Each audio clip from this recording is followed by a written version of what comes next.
Hello po muli mga adventurers and viewers. Welcome back to Northern Adventures Exploring the North. Today, dadalhin ko kayo sa isang lugar dito sa Japan, sa Atok, Benguet. Ang tanong, ready na ba kayo? Let's go!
Alam niyo ba, Atok used to hold the title of highest point in the Philippine highway system at 7,400 feet above sea level.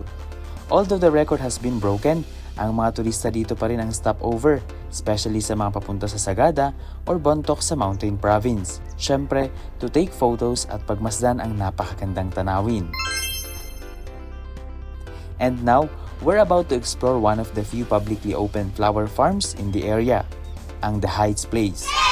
Take note, Heights Place or Heights Place is accepted. But before we proceed, i-shout out muna natin sina Ryan and Halloween Height, Felomina, Rachel Ann at Andrew Solis, AJ, Sage, and August Echipari. What's up mga adventurers and viewers? Good morning! At narito nga tayo ngayon sa Atok, Benguet upang i-explore ang isa sa napakagandang lugar, ang tinatawag na Heights Place. At makakasama ko ngayon si Kuya Mark Ace. Adventures and sa viewers. Ang Heights Place ay matatagpuan nga sa Barangay Paway, Atok, Benguet. Dati ay bihira lang marinig ang Atok as a tourist destination dahil most people stayed in Baguio or sa La Trinidad. Pero biglang nagbago yun when flower farms started trending on social media. This quiet, rustic town biglang sumikat.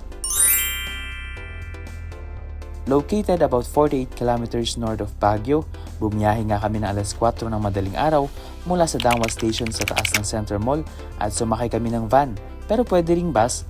For 190 pesos to 200 pesos, mararating na ang Atok within 1 to 2 hours. The roads are paved pero expect zigzags, steep cliffs, and occasional fog. Pero kung lalakasan mo lang loob mo, you'll be rewarded with views you'll never forget. At nakarating nga kami ng alas 6 ng umaga. Sino ba naman ang hindi manginginig sa 8 degrees Celsius? Grabe, nasa taas tayo ng Cordilleras, surrounded by mountains, cold breeze, and endless skies.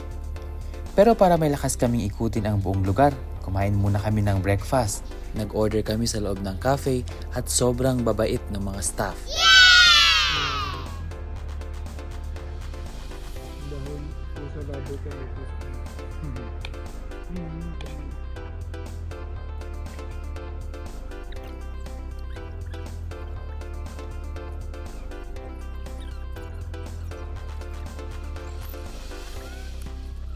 And what made this place even more special is its history. Based sa kwento ni Ma'am Susan, from 3rd generation sa clan, before Heights Place became a flower farm, this land traces its roots back to the American colonization period. Inside the cafe, you can actually see old photographs of Height and his family. Parang mini museum siya. At kasama natin ngayon si Ma'am Susan Height Ong, ang manager ng Heights Place. Hello po. Hello, good morning. Good morning Welcome to Heights Place. This place starts from the end of the Spanish-American War that ended sometime in 1899. The United States bought the Philippines from Spain. Nakita ng mga Amerikano maganda ang norte. So they wanted to connect Manila to the north, wala pang mga kalsada. Buti na lang may dalawang engineers na nag-serve sa army during the war. Sila ang inassign na gumawa ng kalsada para mag-connect ang Manila sa norte. So one of the engineers is my great-grandfather, ito, si Engineer Franklin Garhate. So, at saka si Engineer Lyman Kenon. Franklin Garhate contacted pulmonary tuberculosis. Walang gamot sa maski anong sakit noon. Hindi rin siya pwedeng ipauwi sa Amerika because the only means of transportation then were ship. Ibarko mo yan, 2 buwan, mamamatay sa daan. At saka bahawa pa niya yung ibang tao sa barko. So anyway, the doctors advised him, go find a place that is high in elevation and cool in climate. When they got here, he was so amazed kasi plateau ito on top of a mountain flat. Sorry po, ano po yung mode of transport nila? Transportation? Horseback. Horseback. Or horseback, through foot and horseback sila. Naglakad. Kabayo. Nagsipag nila. Ganun talaga. Kasi wala pang means of transport. Walang ibang mga sasakyan. Ganun. Umulat siya sa mga magulang niya sa Corey, Pennsylvania. He ordered seeds of all these vegetables we are planting in Benguet today. He started the vegetable industry. Pinakita niya sa mundo na yung mga gulay na yan pwedeng ikabuhay ng mga tao sa isang komunidad. So, naturuan niya yung mga taong nagtrabaho sa kanya how to raise the vegetables properly. He gave them seeds na tinanim din nila sa sariling farms nila. Nag-spread na yan to the other communities. Siyempre, kami na sumunod na henerasyon, we are very blessed. At meron silang iniwan sa amin. And of course, proud kami na i-claim na ang vegetable industry ng Benguet ay legacy ng pamilya. Si Susie, during the 1950s, dito 60 years old na siya dyan. Dito Cuba na. Cuba na siya. Tapos ito siya before she died. She died only in 1981.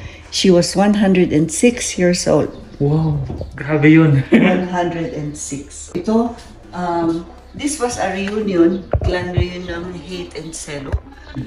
In 1980, a year bago siya namatay. Ito pa rin siya, si Susie. Ito si William, yung lolo namin. That is how it was called, Hate's Place. They also have 3 rooms available for lodging that you can book. For booking, you can contact Ma'am Susan Ong or email hatesplace@wixsite.com.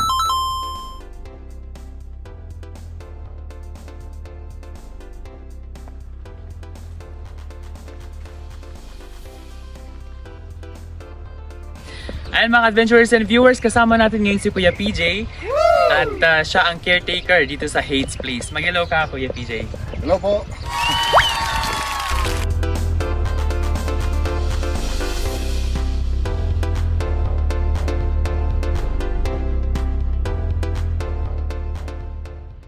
Kuya PJ, kumusta nung nagkaroon ng frost dito? Yung mga bulaklak. To some, tolerant siya, kaya niya.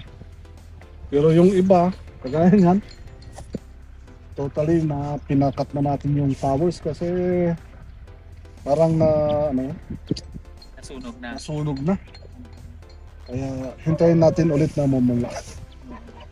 So, sabi ni Kuya PJ, yung nasa likod natin, yun yung mga naapektuhan masyado ng frost.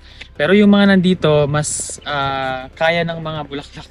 Kinaya yung frost, so kaya nandito pa sila. And kapag ka ganong nagpa-frost, Kuya, di ba yearly naman na nagpa-frost dito? Ano pong paghahanda yung ginagawa nyo kung ganon na parating na yung frost?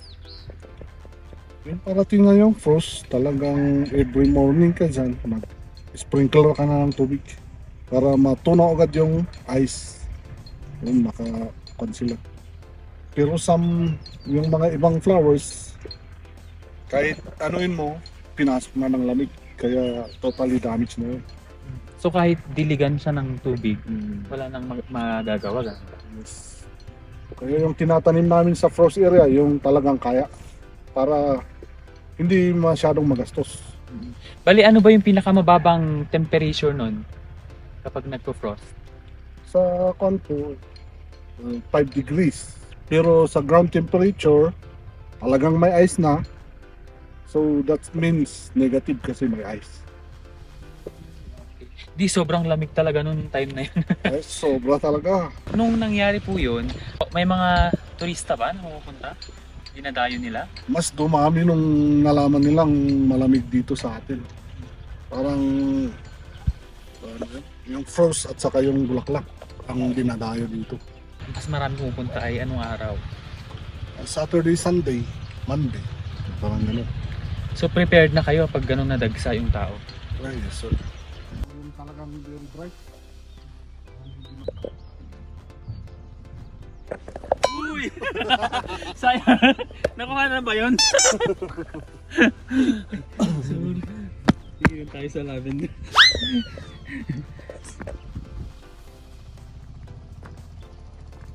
Try natin pasukin itong parang dahabi dito sa Hates Place. So, ayan, inaayos pa. Hello!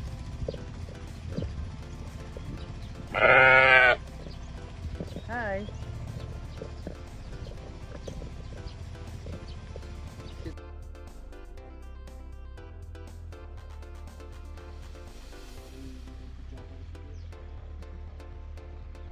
Bali, ang lavender, paano po yung pagtubo nito? Ano, whole year round to. Pero ang problema dito, yung monsoon natin, yung diretsong ulan, yun din ang ayaw niya. Sisira din yun. Nasisira kasi almost 1 month yung monsoon eh. Kaya ngayon, nagre-recover na sila. Kaya ito So, may tendency pa na kakapal yung ganitong kakapal na to. bulaklak niya. Wala pang isang taon to eh. And di ba ano to, tawag doon, ginagamit bilang, ano tawag doon? Oil. Oil, oo. Yung hinahabis namin, yung medyo pan na. Tapos sinesend ko sa pinsan namin, siya na ang yung bahalang nagpapasis ng lavender oil, mga lahat ng gamit. So, ibig sabihin, may mga na-produce na mga oil ito na meron product. tayong, meron tinda doon sa taas. So meron daw silang kasama sa souvenir shop. Isang araw, nagmamaneho sa iba.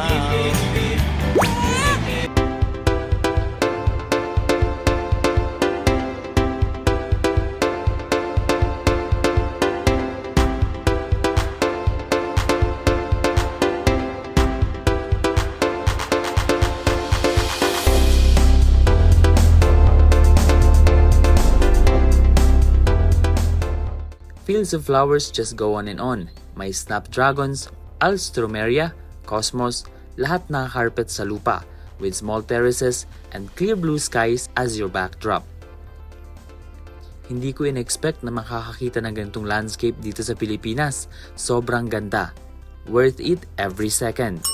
Habang naglalakad ako dito, paulit-ulit kong tinatanong ang sarili ko, nasaan ba talaga ako? Parang Korea?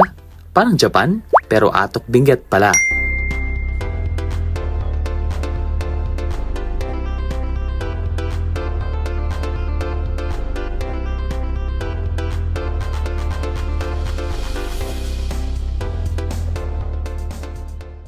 Bakit mossy?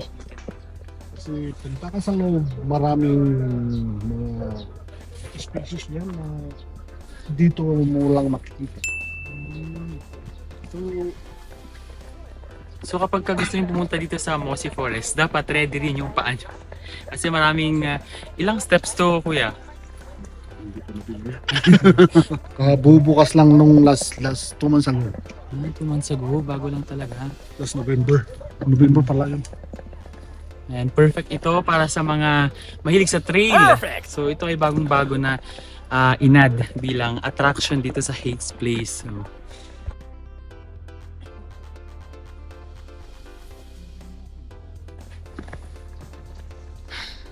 rest muna tayo.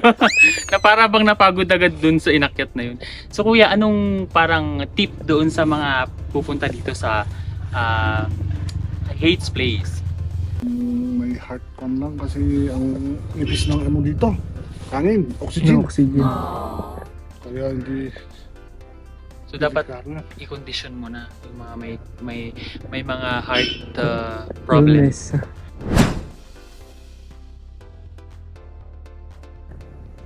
Kasi kunin nila to, pre-juice nila, nilagay nila sa pot, maganda. Kaya nilalagay nila sa loob ng office nila. Eh parang ano po, binonsai po nila. Oo, parang bonsai, ganyan. Tapos yung pot niya, ganda oh.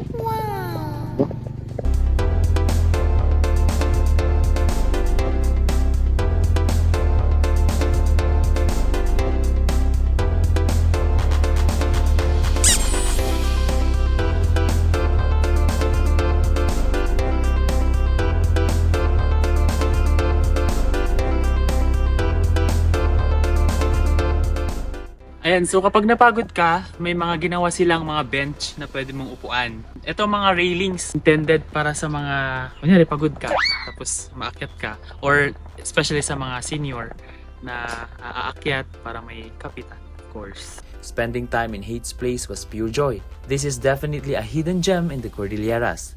Talagang babalikan ko ito. Yes! Hates Place is also known for having the very first Japanese cherry blossoms to bloom in the Philippines. These were planted less than a decade ago, kaya mas maliit pa sila compared sa sakura trees sa Japan. For many locals, this place is simply called Sakura Park.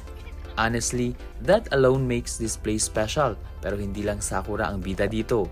May kasama tayong adventurer at syempre explorer din sa mga lugar. At dito nga sa Atok Benguet, specifically dito sa Hates Place, ay kasama natin si Ma'am Dayan from Irisan, Baguio City. So isa rin siyang tourist dito. How are you, Madam? I'm good, and experience po namin dito sa Hates Place, specifically Sakura blossoms. Maganda siya, honestly. Relaxing siya, and for me perfect talaga siya sa pang family, especially pang dating din. Kasi super relaxing ng lugar, tsaka tahimik. So perfect siya for me pang dating. And yung specifically sa mga cherry blossoms, Sakura mismo. Yeah. So far hindi pa siya nagbo-bloom, but hopefully soon Pag bumalik mag-bloom na tayo, siya. yes. Nakita kasi namin sa TikTok. So like parang may nag-bloom na na cherry blossom, that's why nagpunta kami dito. Actually, yun din yung after namin. Pero since merong season siguro, kasi nga nag-a-adjust pa daw, sabi ng may-ari, yung pag-bloom niya. Since wala pa siyang bloom, babalik pa kayo dito para... Definitely. Ayun. And so kasama din namin si Ma'am Eunice. Ang Hates Place ay open daily from 6 a.m. to 6 p.m. Ang entrance fee naman para sa regular ay 150 pesos.